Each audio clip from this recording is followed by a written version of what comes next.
that a lot of young people need someone who's going to walk with them. Father is where there's communication, care, and commitment towards what the vulnerable. That's why you are, but you're at a different level.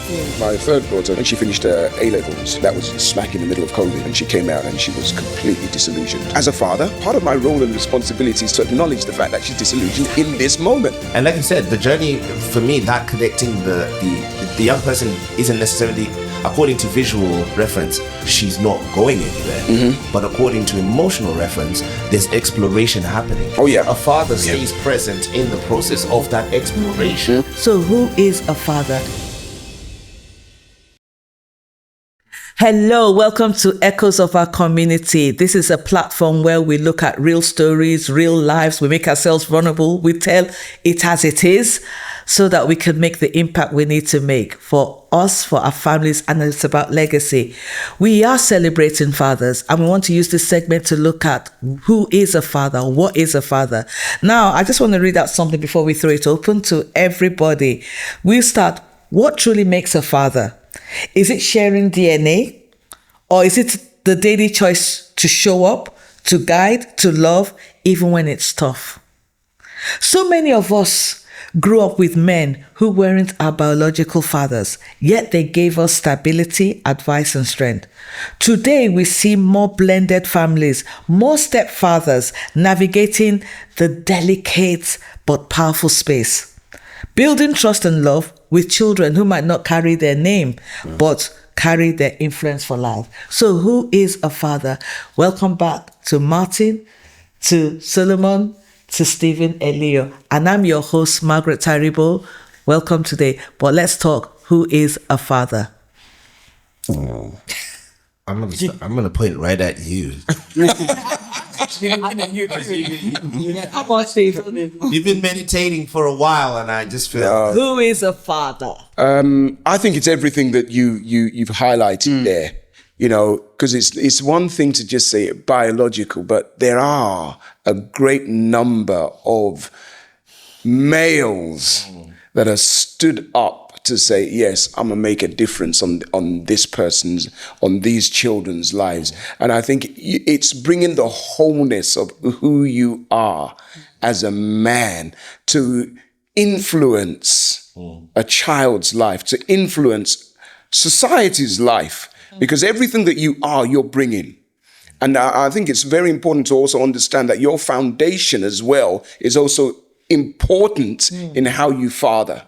And if your foundation is a bit flaky, then, you know, as a believer, if your foundation isn't right, it's liable to crumble. But I think any man, I feel any man that steps up, again, we're using the word that we used in the last segment, that steps into the position as a man that will look to help build society by influencing younger people, younger men, younger women, standing there and saying, I'm gonna be there for you.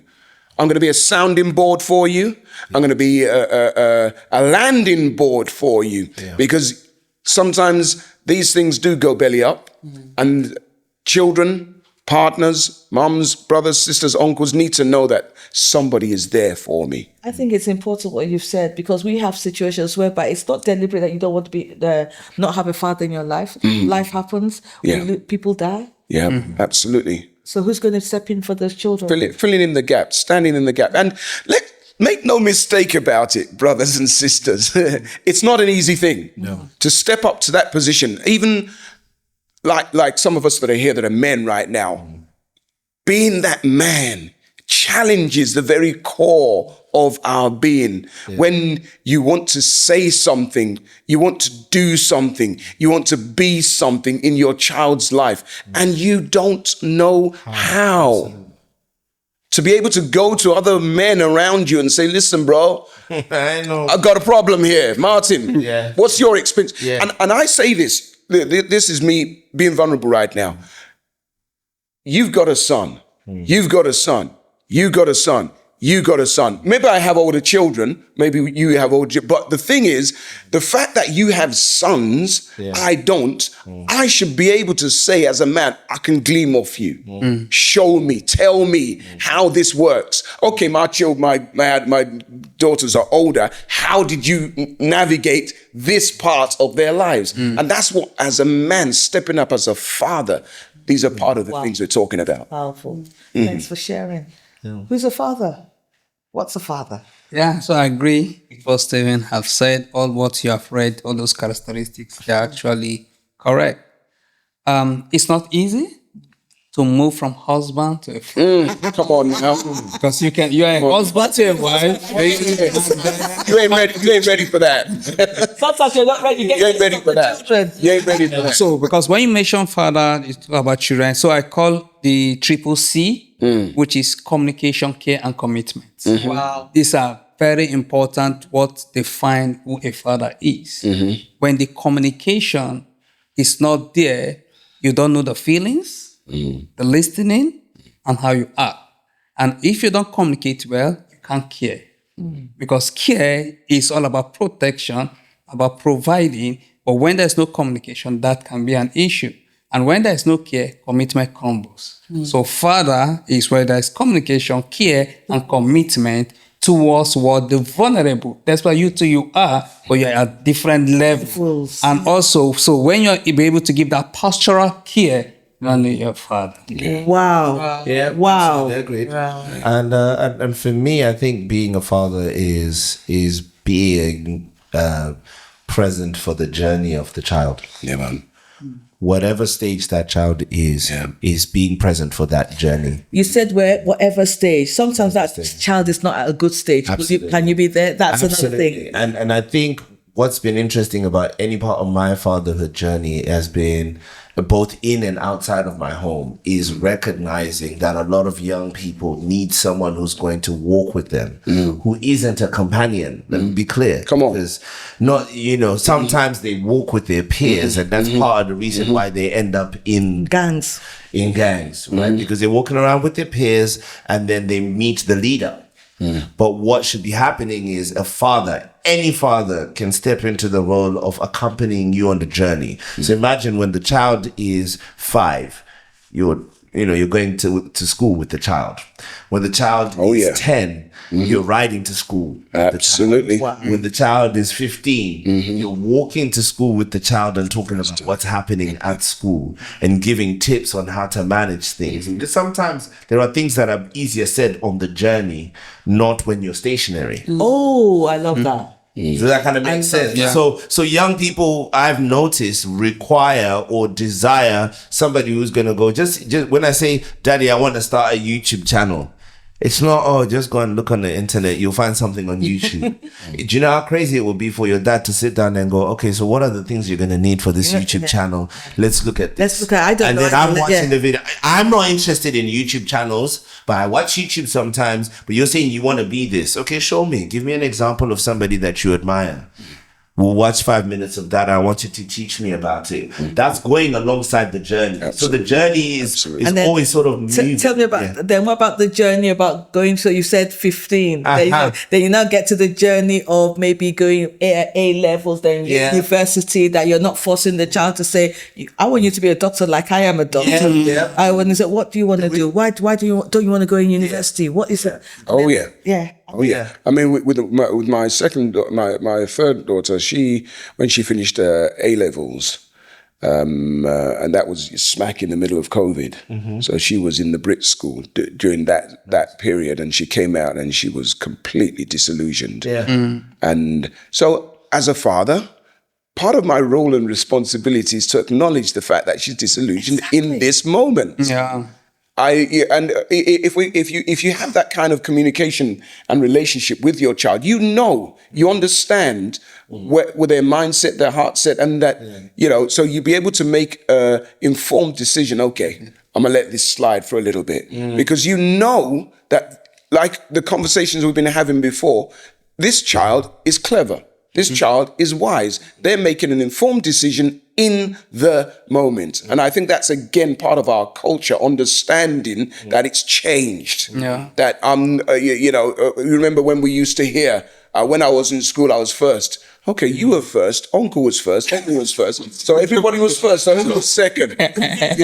So we need to be thinking and understanding that, okay, I know we did it. She doesn't want to go just yet. And I say that, and to God be the glory, when she made up her mind, and she's only just made up her mind. You understand what I'm saying? I'm talking about a live thing right now. You know my daughter, all right? She's just made up her mind now. All her friends have gone to university and come out, but she's just made up her mind. But in between time, what do you encourage to do? And in between the time, that's part of the journey we're talking about. As a father, to understand, recognize the moment and recognize the capability that is in that child and help them journey well. Wow. Yeah. And like you said, the journey, for me, that connecting the young person isn't necessarily, according to visual reference, she's not going anywhere. But according to emotional reference, there's exploration happening. Oh, yeah. A father stays present in the process of that exploration. So when a young person does not have direction, a father steps in and says, I will go on this expedition with you. And let's find out what we need to find out. Absolutely. But also shift the culture as well to say, okay, yes, even though we did it that way, because the child needs to see that you're humble enough to want to change, to support them. Yes. Because that's where they now have that confidence in you, isn't it? Absolutely. Exactly. Support. My dad said, I believe you. My dad doesn't know it all, but you know what? It's my dad. It's my dad. Yeah, so when that deep communication comes in and they build that trust, it's a very good foundation that subsequently in life, when there's hard things that come, they have that deep conversation with They can come because because you have shown that responsibility, you have shown that giving them that direction, you have tried to reason within their sphere, within their own age. You have come to this situation, you didn't just shout at them and just shut them down and just try to just draw a conclusion because of what is happening. But you try to come low to their level and try to reason with them and go the journey with them. So they respect that and it sends a lot of signal on them. And subsequently when there are some hard decisions, but if you shut some of these young children off, when sometimes some real and tough situation comes in, they will make reference to, I was shut down, I wasn't hard, I wasn't late. So they will not try to look elsewhere for the answer from their peers. Those are the challenges we're facing at the moment because of absent fathers. As what you say, for me, it's what you're not taught. You will eventually learn from someone. I've been around young people who've said to me that the first encounter that they had with difficult, pornographic material was sometimes through their dad, and then others through their peers. So if you as a father skip the talking about certain things, about hormones and the change in desires that young people might have, somebody is going to teach that lesson. The WhatsApp group is going to teach that lesson. Snapchat is going to teach that lesson. TikTok is going to teach that lesson. So every listen you press skip. No, I'm not teaching that. I'm not talking about that. I'm not talking about that. The internet has already answered the question. That's the competition. That's your biggest competition. That's the competition. So ideally, within the journey of fatherhood, it's just wherever you see the opportunity, and the aim is to look for the opportunity. Rather than waiting for keep looking for it. Is this a point where I can provide assurance? Is this a point where I can provide guidance? Is this a point where I can step back and wait? Is there a point where I can ask questions? It's a skill though, Do you know what I'm saying? But that's paying, it's more the paying attention. And I think we are, for men, the challenge is always, there's other things that are competing Yes. for that attention, which if you don't pay attention to, you might not have any kids afterwards. That is the key thing. We need to be honest enough to say there's a lot of things that are contending for the attention of dads. Yeah. And I think the other thing that comes to my mind also is, as a parent, as a father, is not just to tell them, but to show them. Yeah. Because be the role model that you want to see your children. Like I heard this saying. It says, I can't remember the actual specifics of it, but I heard a person, is in a biblical term, and says a child came home late at night and was unruly in the house. Daughter to the father, and the father said to the daughter, "You child of Satan." She says, "Hello, daddy."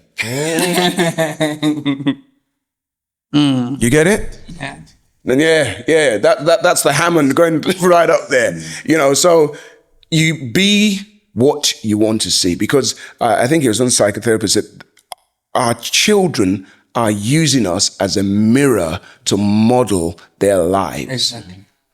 Yeah. So that is what we need to see ourselves in these children's lives. We are the ones building the next generation day by day with everything that they see us doing, hear us doing, and that's how it pans out for them. You guys, man, I think this has been fantastic, and I really want to say thank you.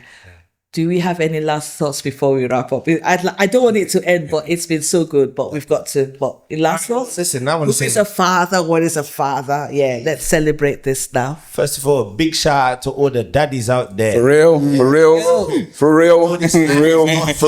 Yeah. Come on now. We're out here. Yeah. Doing what we need to Yeah. learn what we need to learn. Come on. Unlearning the things we need to unlearn. Yeah. So that we can be the